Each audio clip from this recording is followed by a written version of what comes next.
প্রিয় শিক্ষার্থীবৃন্দু, আজকে লসাগু গসাগু চ্যাপ্টারের অতি গুরুত্বপূর্ণ একটা বেসিক শিখব।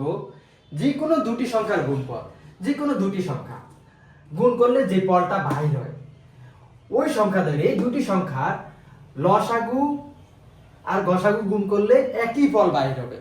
মানে দুটি সংখ্যার গুণফল ইকুয়াল টু ওই সংখ্যা দুটির লসাগু ইন্টু গসাগু। আমরা এখন প্রমাণ করে দেখাচ্ছি আপনাদেরকে। মনে করেন সংখ্যা দুটি হচ্ছে 6 ও 8। 6 ও 8, 6 আর 8 এর গুণফল কত? 6 আর 8 এর দুটি সংখ্যা, যে কোনো দুটি সংখ্যা 6 আর 8 এর গুণফল কত? 48 না? ওই সংখ্যা দ্বয়ের লসাগু ইন্টু গসাগু। দেখেন এই দুটি সংখ্যার লসাগু কত, একটু বলেন তো। এই দুটি সংখ্যার লসাগু কত? লসাগু, এই দুটি সংখ্যার লসাগু কত আমরা একটু এখানে দেখে নিই। 6 আর 8 এর লসাগু আপনাদেরকে বের করে দেখাচ্ছি।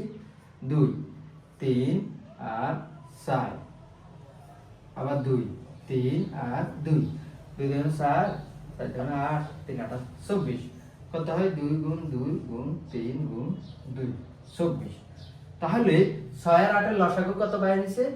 24। আমরা 24 পেয়েছি 6 আর 8 এর লসাগু। এবার 6 আর 8 এর গসাগুটা দেখবো আমরা। গসাগু দেখি 6 আর 8 এর গসাগু কত? 8 কে 6 দিয়ে ভাগ, তাই তো? ছোট সংখ্যা দিয়ে বড় সংখ্যাকে ভাগ। 6 কে 6, কত থাকে? 2, টান দিলাম, এই 6 এখানে চলে আসবে, 6 এখানে চলে আসবে, 3 দুগুণে 6, 0। তাহলে গসাগু কত পেলাম? গসাগু 2। দেখেন দুটি সংখ্যার গুণফল 48 পাইছি। দুটি সংখ্যার গুণফল ইকুয়াল টু ও সংখ্যা দুটির গসাগু, লসাগু ইনটু গসাগু। দেখেন লসাগু হচ্ছে 24 আর গসাগু হচ্ছে 2। 24 আর 2 এ গুণ করেন তাও 48, যেমন 24 গুণ 2, 48। আশা করি আপনারা বেসিকটা বুঝতে পারছেন। এই বেসিকের উপর ডিপেন্ড করে আপনি অনেকগুলো অঙ্ক করতে পারবেন। একদম অনেক টাইপ আছে তো, এই সূত্রটা দিয়ে 2-3 টাইপের অঙ্ক করা যায় যদি আপনি সত্যিকার অর্থে এটা বুঝে থাকেন। তাহলে আমি প্রমাণ করছি দুটি সংখ্যার গুণফল ওই সংখ্যা দুটির লসাগু ইনটু গসাগু। দুটি সংখ্যা ধরলাম 6 আর 8। 6 আর 8 এর গুণফল কত? 6 আর 8 এর গুণফল হচ্ছে 48। আবার 6 আর 8 এর লসাগু হচ্ছে 24, 6 আর 8 এর গসাগু হচ্ছে 2। তাহলে 24 আর 2 গুণ করে দেখেন, লসাগু আর গসাগু গুণ করে দেখেন 48। গুণবিধি সেম না? তাহলে দুটি সংখ্যার গুণফল ওই সংখ্যা দ্বয়ের লসাগু ইনটু গসাগু প্রমাণিত। আরেকটা দেখাচ্ছি আপনাদেরকে, তাহলে পুরোপুরি ক্লিয়ার হবে। আশা করি এটা আপনারা কখনো ভুলবেন না। একদম আত্মস্থ মন থেকে ফিল করার চেষ্টা করুন, ফিল করার ট্রাই করুন। বাস্তব জীবনে এগুলো অনেক অ্যাপ্লিকেশন আছে, বাস্তব জীবনে আপনি অনেক অ্যাপ্লাই করতে পারবেন। মনে করেন দুটি সংখ্যা হচ্ছে যে 10 আর 10 ও 15। 10 আর 15 গুণ করেন তো। 10 আর 15 গুণ করলে হয় কত? 150। এবার 10 আর 15 এর লসাগু আমরা বের করি। 10 আর 15 এর লসাগুটা দেখেন।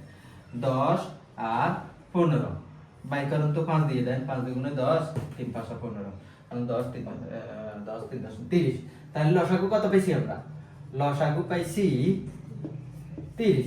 10 আর 5 এর লসাগু 30 পাইছি। এবার 10 আর 15 এর লসাগু 30 পাইছি। 10 আর 15 এর এটা গসাগুটা আমরা দেখি। 10 আর 15 এর গসাগু বড় সংখ্যাকে ছোট সংখ্যা দিয়ে ভাগ, যেমন 15 কে 10 দিয়ে ভাগ দেন আপনি।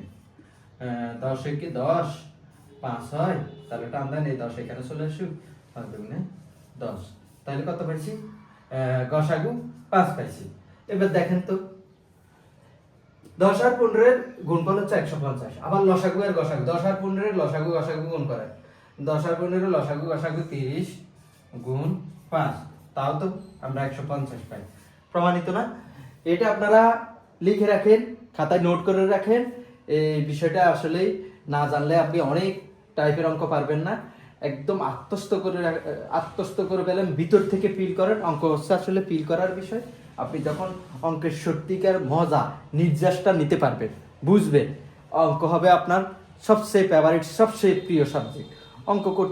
অঙ্ক বুঝলে করতে কোনো ক্লান্তি আসে না। একদম অনর্গল রাত দিন 24 ঘন্টা না ঘুমিয়ে না খেয়েও আপনি অঙ্ক করতে মন চাইবে, যদি আপনি সত্যিকার অর্থে অঙ্ক বুঝে থাকেন, অঙ্কটা ভিতর থেকে ফিল করেন, অঙ্ক নির্যাসটা আপনি নিতে জানেন। সো আমি বলবো আপনার শর্টকাটকে না বলুন, বেসিক বুঝে অঙ্ক করুন। বেসিক বুঝে যখন আপনি অঙ্ক করবেন, তখন যত বড়ই অঙ্ক হোক না কেন, ম্যাক্সিমাম 20 থেকে 30 সেকেন্ডের মধ্যে আপনি যে কোনো বড় ধরনের অঙ্ক সমাধান করে ফেলতে পারবেন। এটা তো খুবই ছোট। এর রিলেটেড কোনো যদি লসাগু গসাগু থেকে কোনো ম্যাথ আসে, তাহলে 10 থেকে 15 সেকেন্ডের মধ্যে আপনি করতে পারবেন। 10 থেকে 15, এর বেশি লাগার কথা না। 10 থেকে 15 সেকেন্ডের মধ্যে আপনি সমাধান করে ফেলতে পারবেন। ওকে, ধন্যবাদ।